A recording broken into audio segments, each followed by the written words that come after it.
심령이 가난한 자는 복이 있나니 천국이 그들의 것이며. 아멘. 아멘.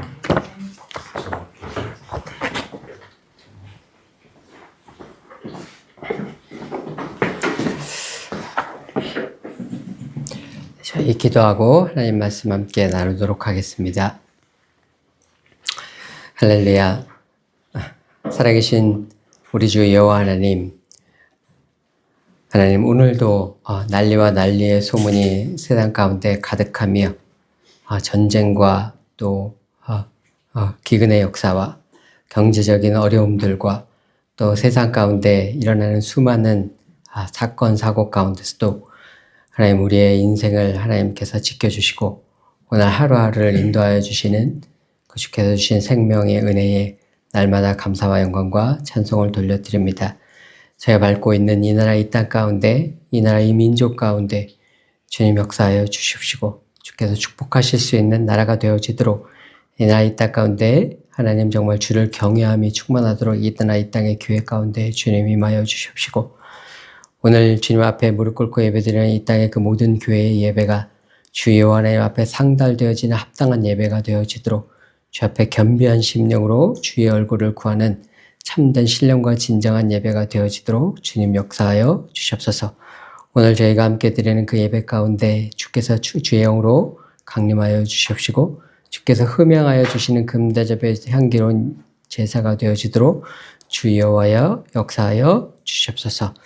온 세계 가운데 하나님 핍박 가운데 고난받고 있는 주의 백성들 주님 기억하여 주시옵시고 하나님 예배를 드리고 싶으나 예배를 드릴 수 없고 찬양을 주님 앞에 그 목청껏 올려드리고 싶으나 찬양을 부를 수 없는 그 주의 성도들을 주님 기억하여 주시옵시고 주님 그들의 고난을 주님 하감하여 주시며 하나님 그 땅 가운데서도 주의 이름을 속히 부를 수 있는 날들을 주께서 속히 선포하여 주시고 역사하여 주시옵소서.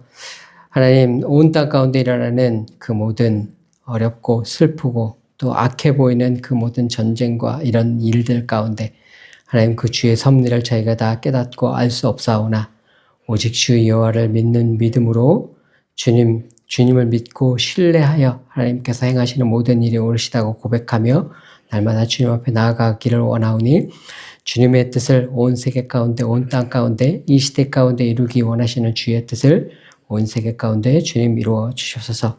오늘 이 시간 저희가 함께 주님 앞에 예배드리며 주의 말씀을 나누는 이 시간에도 주께서 각 사람의 심령 가운데 주님의 뜻과 섭리를 이루시는 역사 일어나도록 역사하여 주시옵소서. 주님 앞에 이 시간을 부탁드리며 우리 주 예수 그리스도의 이름으로 기도드렸습니다. 아멘. 오늘 마태복음 5장 3절에 있는 말씀은 우리가 잘 아는 산상수훈에 예수님께서 이제 하신 말씀입니다. 마태복음 5장 3절에는 우리가 예수님께서 심령이 가난한 자에게 복이 있다 이렇게 말씀하셨는데요. 똑같은 산상수훈의 말씀이 누가복음에도 나와 있습니다. 근데 누가복음에는 심령이라는 말이 빠져 있죠. 심령이라는 말이 빠져 있고 가난한 자에게는 복이 있나니 이제 이렇게 되어 있습니다. 근데 이 말씀을 심령이 가난한 자든 가난한 자든 가난한 자에게 복이 있다는 이야기가 우리들이 보통 이해하기에는 이해하기 굉장히 어려운 말씀이죠. 우리가 보통 생각하는 축복의 개념과는 완전히 반대되는 개념의 말이잖아요. 이스라엘 백성도 예수님께서 1세기에서 설교를 하실 산상수훈의 설교를 하실 때에 이스라엘 사람들이 가장 보편적으로 가지고 있는 복의 개념은 뭐냐면은 부자는 하나님의 축복을 받은 사람입니다. 부자는 왜 부자인가? 그 사람은 하나님의 축복을 받았기 때문입니다. 그러면 그 반대로 가난한 사람은 왜 가난한가 하면 그 사람은 하나님의 축복을 받지 못했기 때문입니다. 그게 이제 1세기에 예수님 당시에 이스라엘 백성들이 가졌던 가난과 복과 이렇게 이 축복의 이 상관관계란 말이에요. 그러니까 이 사람들도 제가 생각할 때는 예수님의 이 말씀을 들었을 때 이해하기가 정말 쉽지 않지 않았을까라고 이제 생각을 이제 하게 됩니다. 제가 우리가 이 말씀을 우리가 정말 잘 이해하고 있는가 생각을 하게 보면 저는 이 말씀이 정말 오랫동안 너무나 이해가 안 됐습니다. 지금도 정확하게 이해하고 있는지 솔직하게 잘 모르겠습니다. 그렇지만 아주 예전보다는 조금 더 이 말씀의 의미를 조금은 이해할 수 있는 그런 상태인 것 같습니다. 예전에는 이 말씀이 제가 너무나 이해가 안 됐어요. 너무나 이 말씀이 이해가 안 됐고 우리가 기본적으로 아는 세상의 보편적인 상식적으로 말이 안 되는 말이잖아요. 그죠? 가난한 자가 축복을 받았다는 건 말이 안 되는 이야기라서 정말 이해가 안 되는 말씀이었습니다. 우리가 하나님의 말씀을 잘 받아들이는 것 같지만 이런 말씀을 잘 받아들이지 못하고 그냥 얼렁뚱땅 그냥 교회를 다니니까 그냥 그러려니 교회를 오래 다녔으니까 그냥 그렇다고 하시니까 그런가 보다 대충 생각하지만 심령으로는 깊이 받아들이지 있지 못하는 경우들이 많이 있습니다. 제가 예전에 어느 교회에서 이제 설교를 한 적이 있는데 그 교회에서 이제 히브리서를 그 당시에 이제 제가 설교를 하게 됐습니다. 히브리서를 설교하는데 히브리서가 고난받는 성도들에게 준 편지란 말이죠.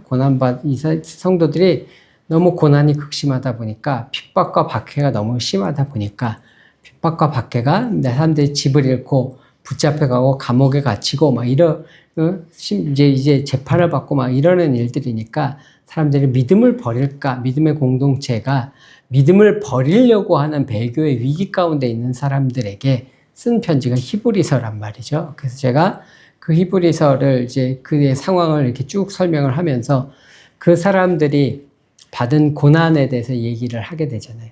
그러니까 예수를 믿었는데도 이분들이 그렇게 극심한 고난과 환난과 핍박을 당하고 재산도 뺏기니까 가난했겠죠. 그죠? 가난을 겪게 되는 그런 일들을 이분들이 겪었고 그래서 예수를 버리려고 하는 생각을 하고 있는 상황이 있었던 사람들이라서 그런 사람들 상황을 쭉 설명하면서 그러다 보니 제가 이제 예수님을 믿어도 우리가 가난해질 수 있습니다. 예수님을 잘 믿어도 우리가 고난을 받는 자리에 설 수 있습니다. 예수님을 잘 믿는데도 세상 사람들이 생각하는 그런 축복, 저 사람이 예수 믿어서 복 받았다 이런 소리 못 받는 현실에 우리가 직면할 수 있다. 그러나 그때도 우리가 하나님 앞에 믿음으로 나아간다. 이제 이런 쪽으로 제가 설교를 이제 했는데 그 설교를 하고 그게 목사님이 저에게 되게 화가 나셨어요.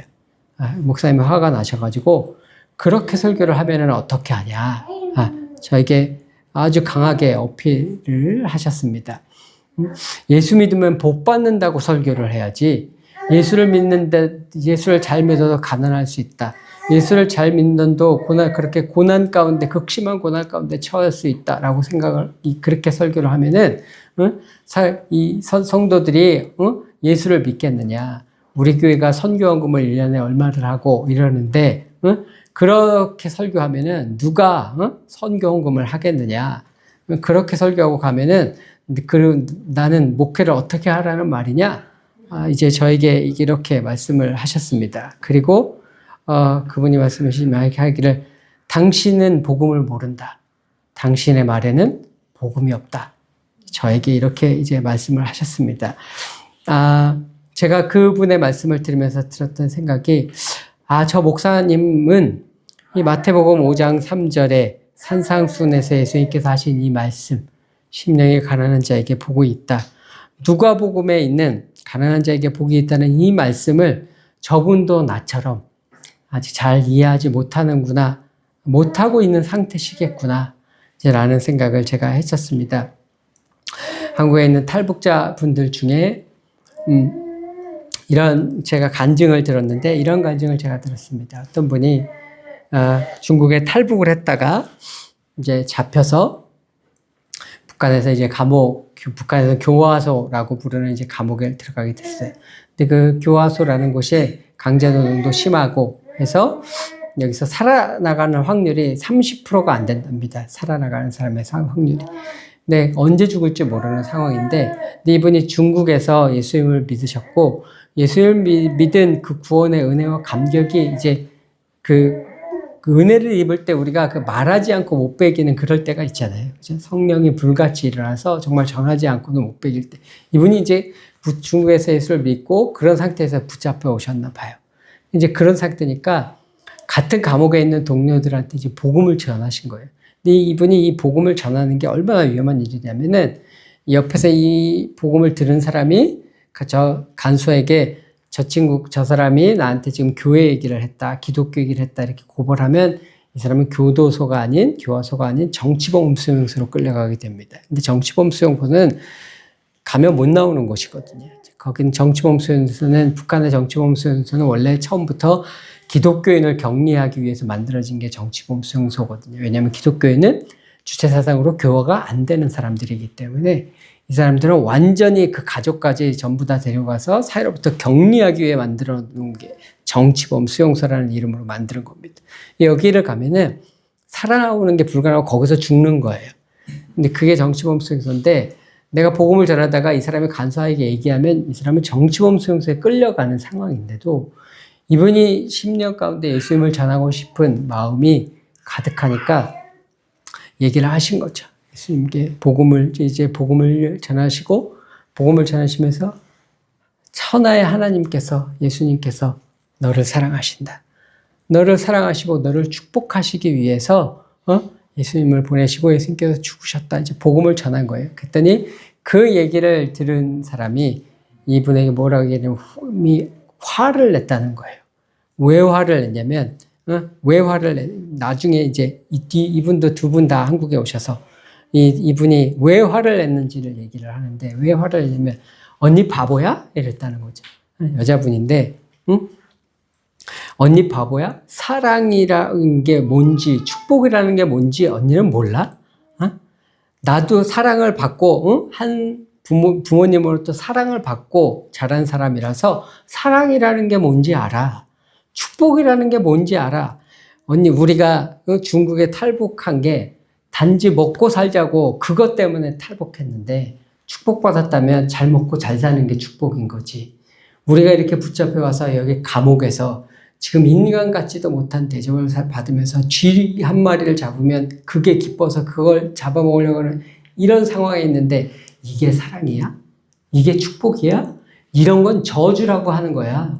언니는 사랑이 뭔지 모르고 축복이 뭔지 몰라?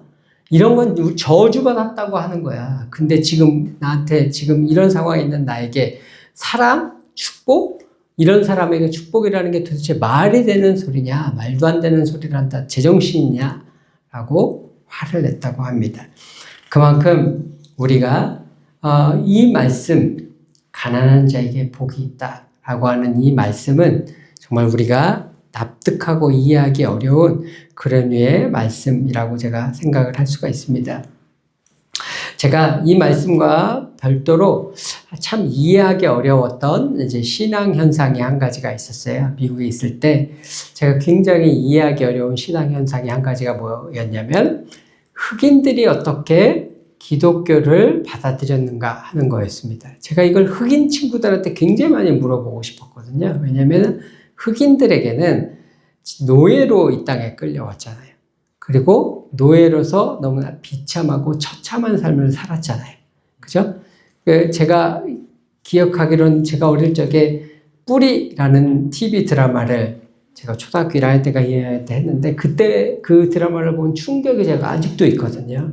흑인 노예에게 백인들이 가한 그 학대, 그게 싫어서 도망가는 사람 잡아서 채찍으로 때리고 또 도망가니까 도끼로 발가락을 자르고 그리고 그 여자들을 그 주인들이 마음대로 그 성놀이개로 여기고 그렇게 해서 태어난 그 아이는 주인과의 관계에서 태어난 아이는 또다시 노예로서 그렇게 살아가야 하는 그리고 그래서 그 어미가 이 아이를 또 노예로 막 팔으니까 팔 때 제발 이 아이와 나를 같이 팔아달라, 같이 사달라, 같이 팔아달라, 같이 살아달라고 주인에게 애원해야 하는 그런 처절한 삶을 살았던 사람들인데 그 처절한 삶을 살았던 자기네들을 지배했던 사람들이 누구냐면 그게 백인들이란 말이죠. 그리고 그 백인들의 종교가 기독교란 말이죠. 자기들을 그렇게 대했던 사람들의 종교를 이 친구들이 어떻게 받아들일 수가 있었을까? 저는 그게 참 미스터리라고 늘 생각을 했거든요. 그게 어떻게 가능했던 걸까? 저는 한국 사람들이 일본 사람들이 종교가 기독교였다면은 한국 사람들이 기독교를 절대 못 받아들였을 거라고 생각이 되거든요. 어떻게 이 사람들이 그걸 받아들일 수 있었던 것일까에 대한 의문이 있었습니다. 제가 중국 같은 경우에도 그게 중국의 지금 기독교 인구가 한 1억 정도 된다라고 우리가 여기고 있는데 중국 같은 것도 그렇습니다. 중국도 아편전쟁 이후로 서양의 침략을 통해서 막 약탈을 당하고 나라가 유린을 당하니까 청나라 사람들이 예전에 의화단 사건이라고 서양 사람들 무조건 죽이는 전국적인 막 폭동이 일어나고 그랬거든요. 그런데 서양 사람들의 종교인 저 기독교를 저 사람들은 어떻게 해서 받아들이게 된 걸까? 우리 한국 사람들은 중국 같은 일을 서양 사람들한테 당했다면은 안 받아들였을 것 같은데 어떻게 저게 가능했던 걸까? 그게 제가 늘 의문이었어요. 그런데 제가 이 문제를 중국하고 몽고에 계셨던 어느 선교사님하고 한번 이야기를 조금 한 적이 있습니다. 제가 그 선교사님이 해외 성경 번역하시는 선교사님이라서 아주 이해도가 높으세요. 그 해외 문화에 대한. 그래서 이런 문제를 제가 선교사님하고 얘기를 한번 한 적이 있습니다. 이 선교사님은 이런 문제를 어떻게 생각하세요? 흑인들은 어떻게 해서 예수님을 받아들인 것 같으세요? 중국 사람들은 이분이 중국하고 중국의 네몽고 자치구에서 몽고인들 선교를 오래 하셨거든요. 선교사님은 중국인들이 이렇게 기독교를 받아들이게 된 현상을 어떻게 이해를 하시냐 이렇게 물었더니 이분이 이렇게 얘기를 하시는 거예요. 내 생각에는 한 나라의 문화와 문명이 발달된 나라의 사람들에게 새로운 사상으로 기독교가 오면은 그걸 잘 못 받아들인다는 거예요. 그 나라의 문화와 문명이 발달된 사람들은. 왜냐하면 자기네 발달된 문화와 문명이 있고 거기에 대한 자부심이 있기 때문에 기독교 사상에 들어왔을 때 이게 새로운 문화, 새로운 사상으로서 이 사람들이 이걸 배척을 하게 된다는 거예요. 그런데 한 사회의 문화와 문명이 거의 발달되어지지 않은 사회에 사는 사람들은 기독교 문명이라는 게 다소 고차원적인 문화와 문명이기 때문에 자기네 문명이라는 것 자체가 원래 없던 사람들은 이 기독교 새로운 사상이 왔을 때 그걸 잘 받아들인다는 거예요. 그래서 아프리카 흑인들 같은 경우에는 자기들만의 기본적인 어떤 사상이라든가 문화라든가 그런 것들이 딱히 없었기 때문에 이 기독교라는 사상과 문화와 문명을 쉽게 받아들일 수 있지 않았을까 이렇게 생각을 하신다는 거예요. 그래서 그럼 중국은요? 중국은 자기네 고유한 문화 문명이 발달된 문명이 있었는데요. 근데 이분이 중국에 오래 계셨는데 그런데 중국의 초기에 기독교를 받아들였던 사람들은 상류층이 아니었다는 거예요. 전부 다 하층민의 사람들, 그 사회의 사상과 문화와 이런 것들이 자기네들에게 하등의 아무런 유익이 되지 않는 사람들이 받아들였지, 기존의 중국이라는 문화와 문명과 사상이 자기들의 자부심이 되는 상류층의 사람들은 이걸 받아들이지 않았었다는 거예요. 그러면서 이분이 결론이 내리시는 게 뭐냐면, 그래서 가난한 자가 복음을 받아들이기가 쉽지, 가난하지 않은 사람들이, 배운 거 많고 가진 것 많은 사람들이 새로운 사상으로서의 복음을 받아들이기가 그래서 어려운 거다. 이분이 이렇게 말씀을 하시더라고요. 근데 그분의 말씀을 들으니까 제가 의문이 되었던 이 흑인들의 기독교를 받아들이는 문제라든가 이 중국인들의 기독교를 받아들이는 문제가 어느 정도 제가 좀 이해가 되었다. 이해가 조금 되었습니다. 마음에 심령이 가난한 자들이 정말 예수님의 말씀과 복음을 받아들이기가 쉬운 것이구나라고 제가 납득이 되었습니다. 예수님께서 심령이 가난한 자는 축복을 받은 것이다 라고 말씀하셨고, 누가는 가난한 자는 복을 받았다 라고 말씀하셨는데, 마태복음과 이 누가복음의 이 심령이 가난한 자와 누가복음 왜 그냥 경제적으로 가난한 자 이렇게 다른가, 우리는 이렇게 생각을 할 수가 있는데요. 사실은 이 경제적 가난과 심령의 가난이 떼어낼 수 없는 관계이기 때문에 이게 표현은 하나는 경제적 가난으로만 표현이 됐고 하나는 심령의 가난으로 표현이 됐지만 궁극적으로 통합적으로 같은 개념입니다. 히브리 사람들에게 성경적인 측면에서 가난이라는 건 단순히 경제적 가난을 의미하는 것이 아니라 그 경제적 가난과 고난을 통해서 마음에 하나님을 의지하고 하나님만 바라보는 경건한 영적인 상태를 포함하는 말입니다.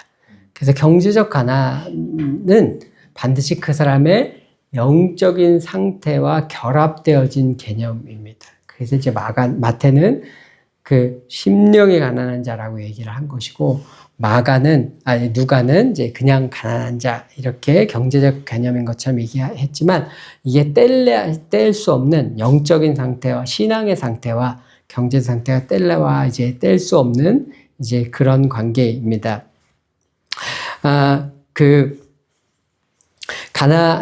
예수님께서 식탁의 교제를 하실 때 누구랑 교제를 하셨냐면 보통 세리와 창기와 이런 사람들과 함께 교제를 하셨습니다. 창기 같은 경우는 당시에 노예였기 때문에 아주 극빈자층일 것으로 이제 추정이 됩니다.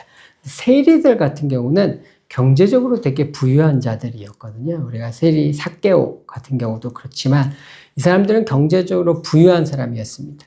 그럼에도 불구하고 예수님이 보시기에 그는 가난한 자였던 거죠. 왜요? 그의 심령이 가난한 자였으니까요. 예수님께서 식탁에 교제를 하실 때 이런 사람들과 교제를 했는데 성경이 가난한 자들과 식탁 교제를 하셨다라고 나오지 않습니다. 뭐라고 나오냐면 누가복음에 예수님께서 죄인들과 식탁의 교제를 함께 하셨다라고 나옵니다. 이게 창기와 세리와 이방인들과 이런 사람들이 다 유대인들 보기에 죄인이거든요. 죄인이라서 한 사회에서 인간 취급을 못 받는 소외된 사람들이거든요. 세상에서 사람 취급, 저건 인간도 아니야 라고 사람 취급을 못 받는 사람들이어서 그 마음이 세상에 마음 붙일 곳이 없고 그 심령이 너무나 가난해서 세상에 나를 인간 취급해주는 사람 하나도 없는 세상에 살고 외롭고 힘들고 그 마음이 너무나 통해하고 심령이 가난해서 그 마음이 그 사람들은 예수님을 찾는 자리, 복음의 메시지를 받아들이는 자리에 섰던 자들, 그들이 진정 가난한 자들이었습니다. 그리고 그러한 가난한 자들을 예수님께서 뭐라고 말씀하시냐면 그들이 복되다. 그들에게 복이 있다라고 말씀을 하신 겁니다. 단순히 물질이 없어 가난한 자가 아니라 그 심령이 가난한 자들이 복이 있다라고 말씀을 하셨는데 왜 이들에게 복이 있느냐? 그렇게 심령이 가난한 상태가 되어지면은 하나님을 찾게 되거든요. 그 마음의 가난한 상태에서 살아계신 하나님 앞으로 나아오게 되거든요.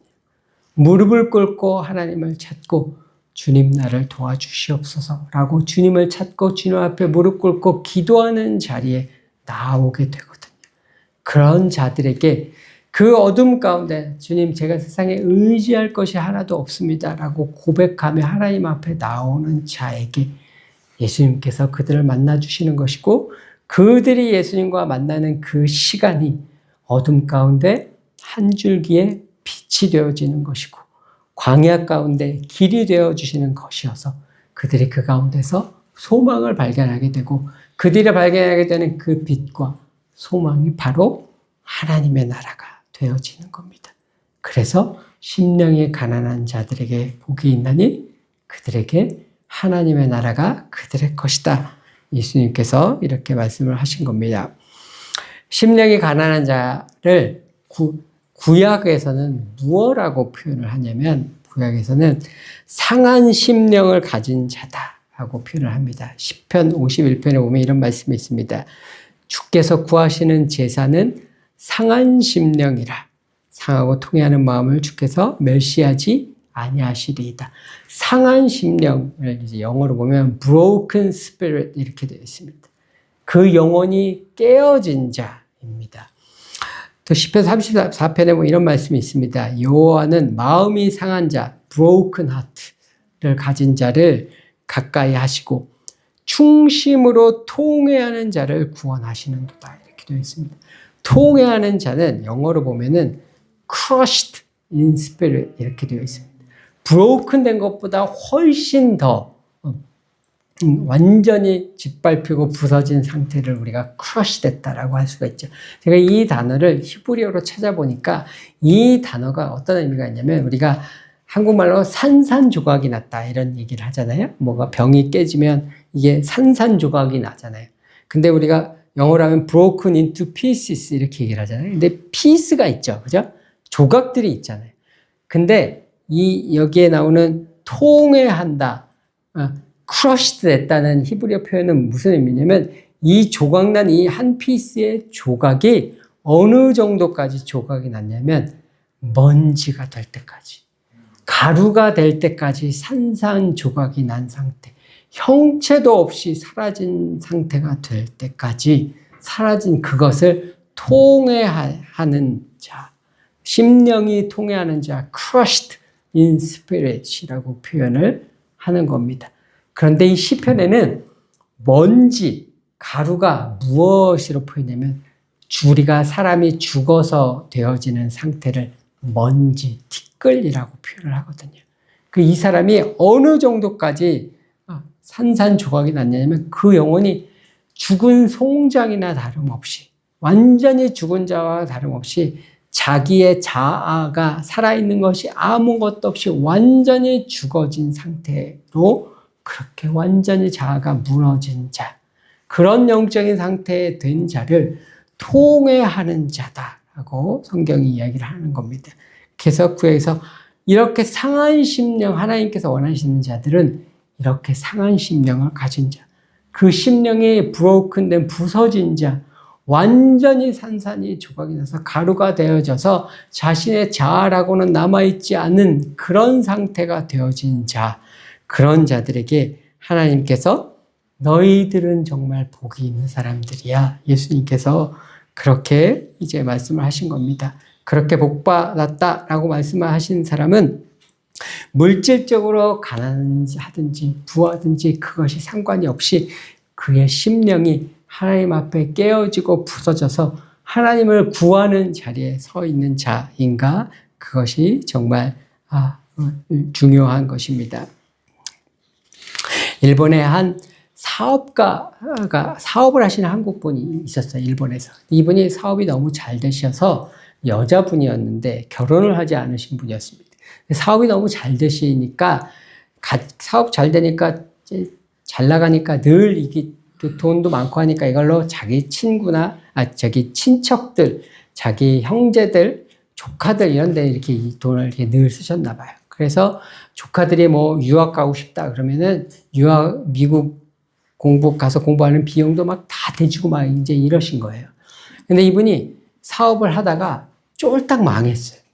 완전히 망해가지고 한국을 들어오시게 됐는데 이제 여자분이고 혼자인데 어디 거처할 거처 자체가 없는 상태인 거예요.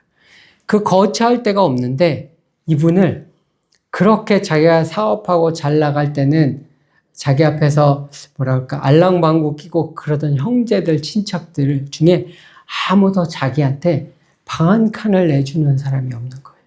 그러니까 이분이 자기가 그 조카들 미국 유학 가는 거 유학 비용도 다 대주고 했는데도 우리 집에 와서 그러면 머무르라고 방 한 칸을 내주는 형제 친척 한 명도 없어서 이 집 저 집을 이제 떠돌면서 이분이 이렇게 사신 거죠. 근데 사람들이 보기에는 그래서 이 사람들은 완전히 망한 거잖아요. 사업도 망했고 인생도 망했고 이제 제 사람 인생 이제 끝났네라고 하는 그 자리에 섰는데 그때 하나님께서 이분에게 뭐라고 말씀을 하셨냐면 이제 내가 너의 기도를 받을 때가 되었다. 이제 내가 나를 찾을 때가 되었다.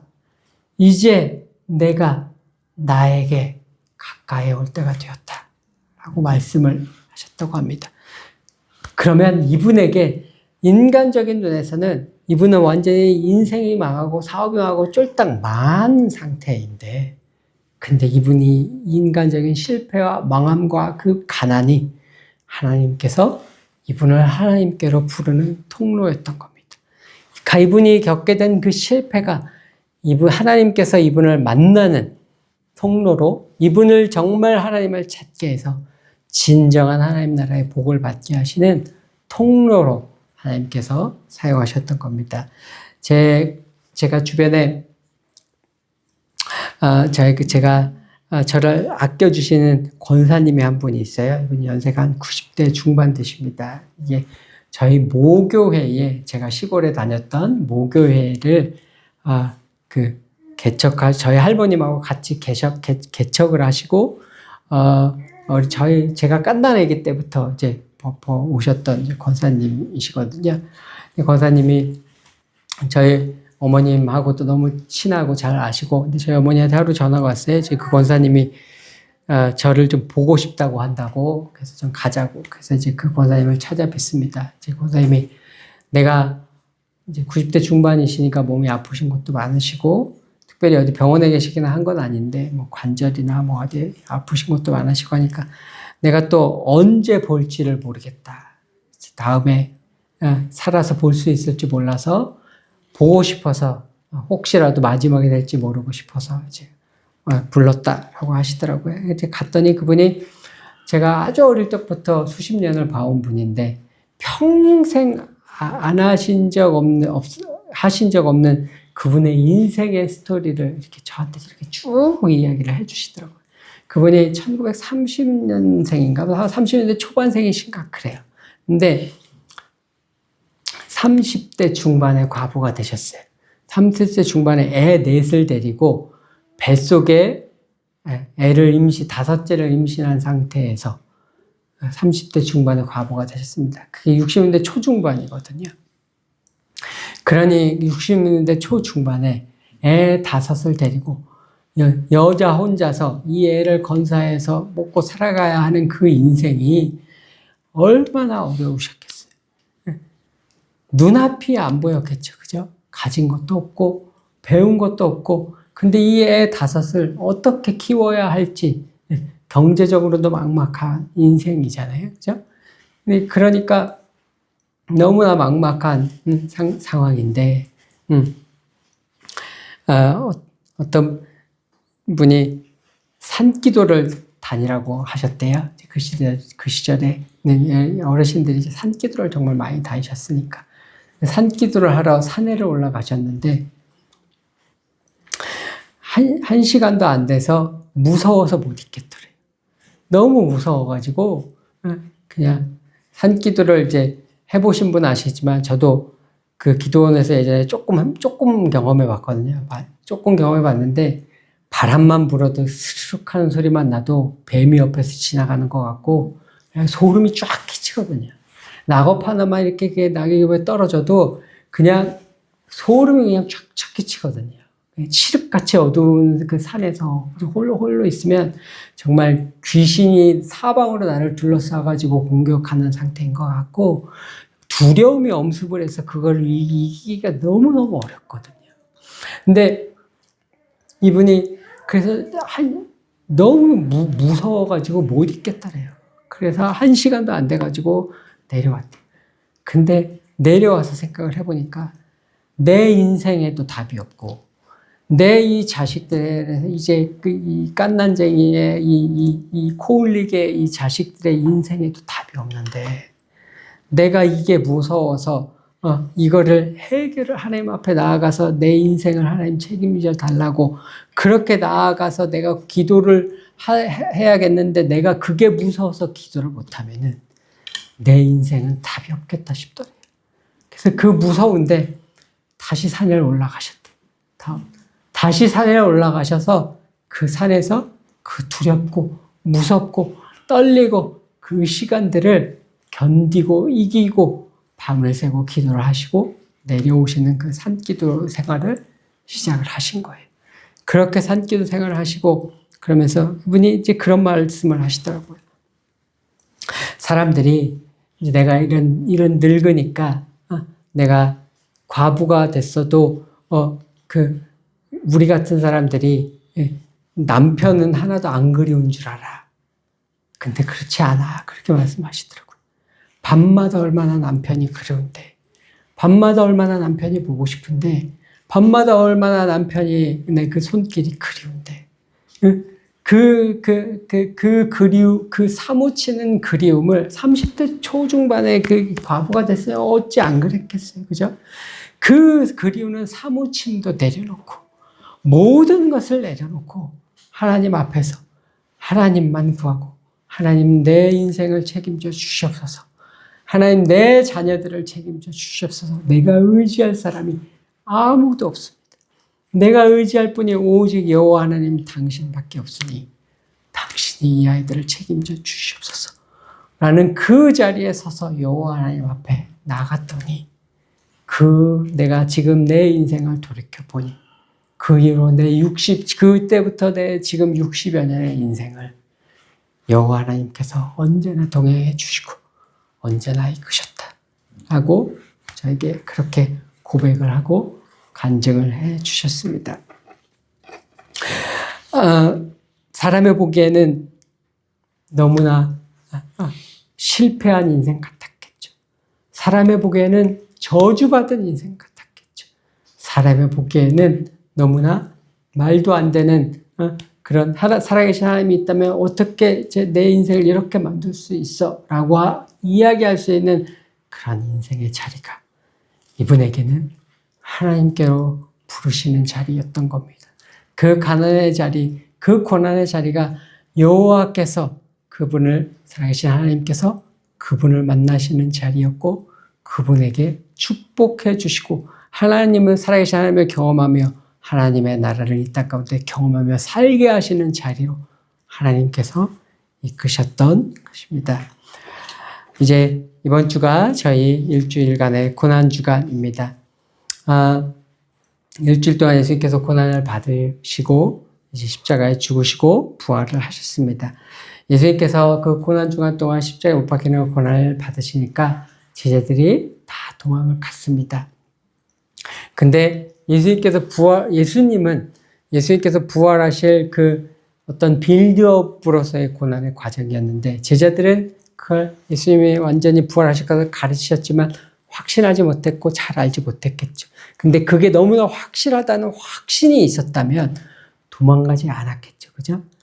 근데 우리가 우리 삶에 있어서 가난이라든가 다른 고난들이 우리 삶에 있을 때 우리가 하나님 앞에 왜 원망하고 방황하고 그렇게 되냐면 그 고난의 끝에 있는 하나님의 영광의 부활의 계획이 구체적인지 우리가 모른단 말이에요. 그죠? 그게 모르니까 우리는 이 고난의 시간을 방황하고 하나님을 원망하고 헤매고 후회하고 이러면서 이 시간들을 그냥 광야를 헤매듯이 헤매면서 보낸단 말이에요. 믿음의 자리에서. 그죠? 근데 그래서 우리가 늘 알기 원하는 게 그 고난의 끝이 무엇인지, 하나님이 갖고 계신 그 고난의 계획과 섭리가 무엇인지 알기를 원하는데, 하나님께서 기도하면서 이걸 우리에게 알게 하실 때도 있으나, 거의 대부분은 우리가 이걸 모른단 말이죠. 그죠?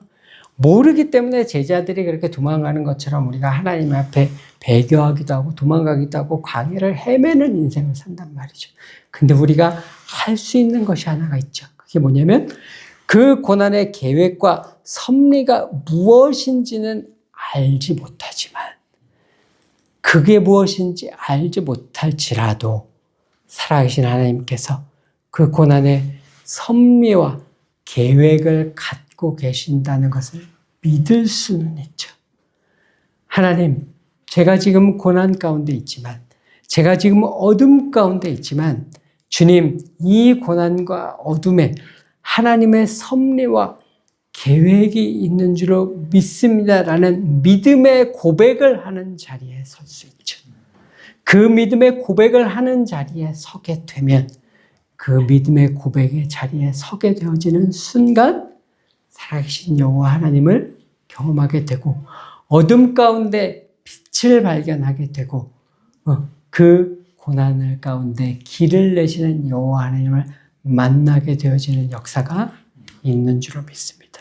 그 만나게 되어지는 역사를 통해서 우리가 하나님의 나라를 경험하게 되고 주님 앞에 복받은 자로서의 인생을 그때부터 살게 되어집니다.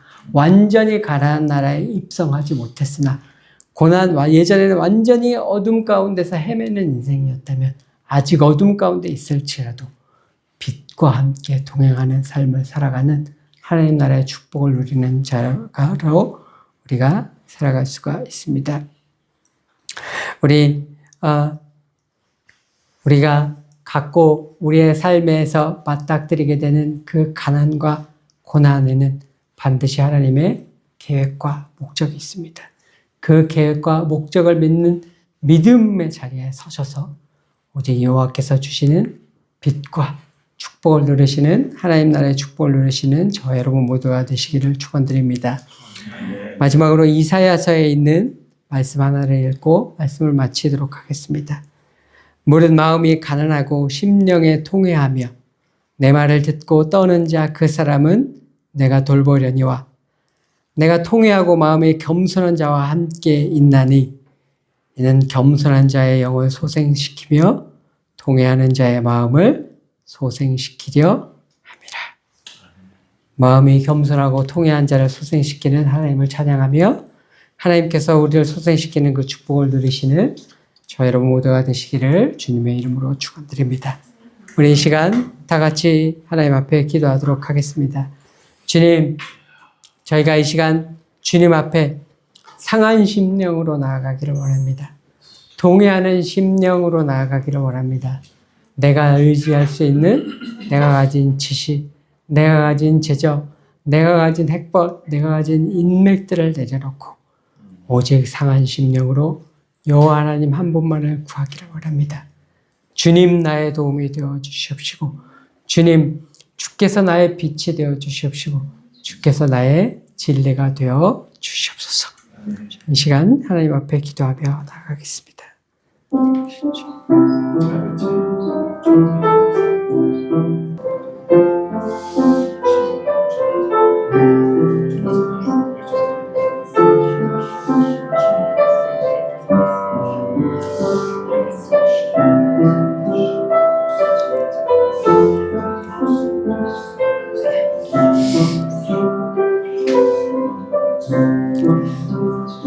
만군의 주 되신 우리 주 여호와 하나님, 주님 앞에 모든 감사와 영광과 찬송을 올려드리기를 원합니다. 주님 앞에 종들이 믿음으로 나아가기를 원합니다. 오늘 우리가 걸어가는 인생의 길에 한 걸음 한 걸음이 어떠하든지 내가 원하는 방향으로 내가 원하는 것들이 이루어지는 상태이든지 아니면 내가 원하지 않는 것들과 세상의 사람들이 보기에는 저주와 같이 보이는 일들이 내 안에 일어나든지 상관없이 하나님 주께서 동행하시는 그 자리가 하나님의 나라인 줄로 믿습니다. 하나님, 우리의 삶의 고난 가운데 하나님 사람들은 왜 이런 자리를 허락하시냐고 말하는 그 자리에 설 때에도 주님 믿음으로 주님 고백하고 감사하고 주께 영광 돌리는 자리에 서기를 원합니다. 주님께서 우리를 사랑하시며 여전히 사랑하시며 지금 우리가 고난을 겪는 그 자리도 주님의 계획과 섭리 가운데 있음을 믿고 감사하며 주님 앞에 나아가는 자리에 서기를 원하오니 오늘 믿음의 고백으로 주님 앞에 나아가기 원하는 주의 백성들 한 사람 한 사람의 심령 가운데 주님의 놀라우신 영광의 빛으로 놀라우신 부활의 영광으로 우리의 영혼을 소생시키시는 강력한 믿음의 영으로 한 사람 한 사람 사로잡아 주시옵소서. 우리의 영혼을 소생시키시는 그 놀라운 예수 그리스도의 성령의 은혜가 우리의 하루하루를 날마다 새롭게 빚어 주시옵소서. 그러므로 광야를 걷는 것과 같은 이 길도 주께서 날마다 동행하시는 길 되어지게 하여 주시옵시고 날마다 빛이 더욱더 커지고 충만한 길 되어지게 하여 주시옵시고 주께서 인도하셔서 가나안 땅, 축복의 땅, 약속의 땅으로 인도하시는 하나님 나라의 길 되어지도록 축복하여 주시옵소서. 감사드렸고 우리 주 예수 그리스도의 이름으로 기도드렸습니다. 아멘.